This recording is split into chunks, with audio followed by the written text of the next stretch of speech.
चालू आहे।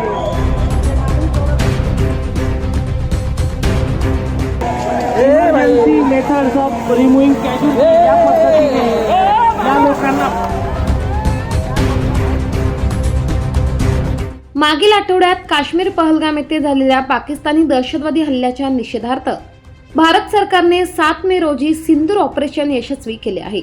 यामध्ये 9 ठिकाणी हवाई मारा करत पाकिस्तानी दहशतवाद्यांचा खात्मा केला असून भारत आणि पाकिस्तानमध्ये कोणत्याही वेळेला युद्धजन्य परिस्थिती निर्माण होऊ शकते।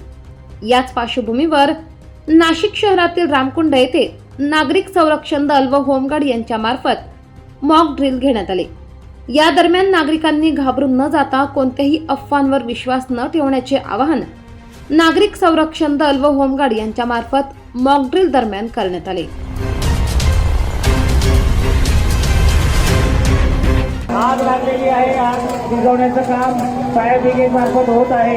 तसेच इथे बरेचशा पेट्यांचा फायर वगैरे लागलेला असल्यामुळे emergency methods of removing casualty या पद्धतीने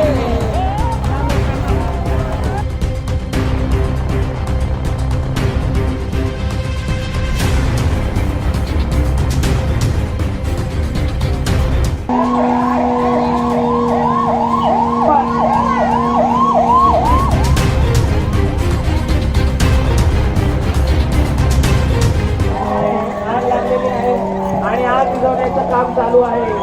इथे नागरिक संरक्षण दलाकडनं जो सिरियस पेशंट आहे